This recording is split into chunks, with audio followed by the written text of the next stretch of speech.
पूर्वी पण हे सांगितलं होतं की जनतेच्या मनामध्ये काय, महाराष्ट्राच्या लोकांच्या मनामध्ये काय, ती भूमिका मी स्पष्ट पद्धतीनं मांडली होती. कुणी काय भूमिका मांडली हा त्यांचा त्यांचा वैयक्तिक प्रश्न आहे. अनेक वर्तमानपत्रातनं हे अग्रलेख देखील आलेले होते की सुनेत्रा वहिनींनी उपमुख्यमंत्री होणं याच्यामध्ये कोणाला वाईट वाटलं अशातलं अजिबात भाग नाही. पण इतक्या लवकर का झालं, हे करायला लावलं का, किंवा कोणी करून घेतंय का, अशा पद्धतीच्या शंका आम्ही काढत नाही आहोत. तुम्ही जर सोशल मीडियावर गेला किंवा इलेक्ट्रॉनिक मीडियाची बातमी बघत असताना खाली येणाऱ्या जर तुम्ही कमेंट्स बघितल्या तर ह्या महाराष्ट्रातल्या जनतेच्या लोकांच्या मनातल्या शंका आहे. त्याच्यावर बाकी कुणी काय म्हटलं याच्यावर मला बोलण्याचा अधिकार नाही. परंतु सुनेत्राबाईंनी उपमुख्यमंत्री झाल्या याचं मनापासून माझ्यासारख्या कार्यकर्त्याला समाधान आहे, कारण त्यांच्यासमोरच मी राजकीय मोठा झालो आणि अजितदादांचा वारसा त्या नक्की पुढे घेऊन जातील हा देखील विश्वास पण आहे. एकूणच शिवसेना म्हणजे शरद पवारांची बाजू घेताना दिसते, कारण प्रताप सरनाईकांनी देखील वक्तव्य केलं, रामदास भाईंनी देखील तसं वक्तव्य केलं. त्यामुळे कुठेतरी राजकीय घडामोडी पाहता बाजू नाही, इथं शरद पवार साहेबांची बाजू घेण्याचा प्रश्नच येत नाही. बघा, शरद पवार साहेबांची बाजू घेण्याएवढे म्हणजे माझं वैयक्तिक सांगतो, आम्ही काही मोठे नाहीत, कारण त्यांनी देशाचं नेतृत्व केलेलं आहे.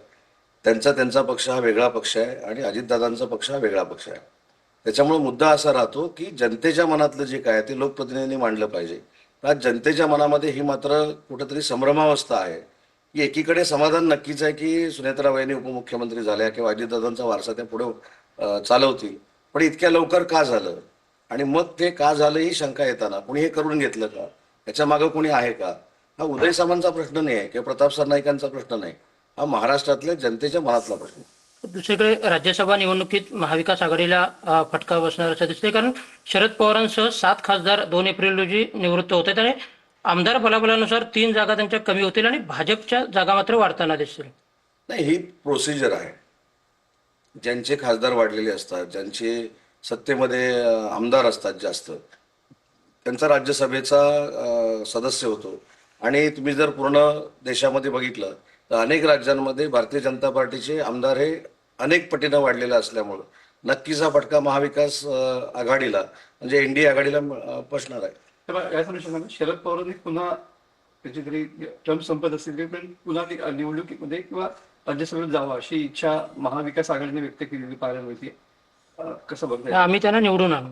आणि मतांचा कोटा आमच्याकडे असं संजय राऊत म्हणाले. त्यांना झोळी पसरावी लागणार नाही. पहिली गोष्ट अशी आहे की शरद पवार साहेबांनी गेली 57-58 वर्ष या महाराष्ट्रातल्या राजकारणामध्ये सक्रिय सहभाग दर्शवलेला आहे आणि या महाराष्ट्राचं राजकारण शरद पवार साहेबांशिवाय होऊ शकत नाही, ही काळ्या दगडावरची रेख आहे.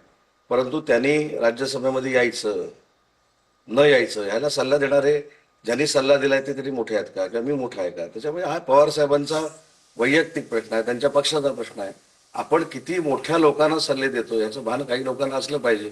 पवारसाहेब सक्षम आहेत.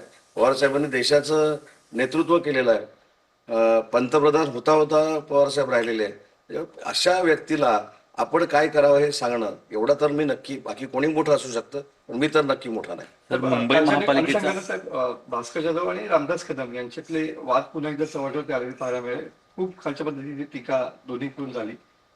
काय सांगाल? दोन्हीही त्या त्या पक्षातले ज्येष्ठ नेते आहेत आणि त्यांच्यामध्ये जे काही चाललेलं आहे किंवा त्यांच्यामध्ये जे काय वादविवाद असतील, जी काय भाषणं चाललेली आहेत, हे त्यांना त्यांना वैयक्तिक आलेले अनुभव असू शकतात. पण रामदासभाई कदम हे शिवसेनेचे नेते आहेत आणि शिवसेनेच्या नेत्याबद्दल असं बोलणं योग्य नाही. सर, व्हिट्स हॉटेल प्रकरणी संजय शिरसाटांच्या अडचणीत वाढ होण्याची शक्यता आहे, कारण राज्य सरकारकडून चौकशी समितीत बदल करण्यात आला असून चौकशी विभागीय आयुक्तांकडे सोपवण्यात आलेली आहे. आता चौकशी विभागीय आयुक्तांकडे सोपवली काय किंवा अन्य कोणाकडे सोपवली काय, चौकशीतनं सगळं निष्पन्न होईल ना.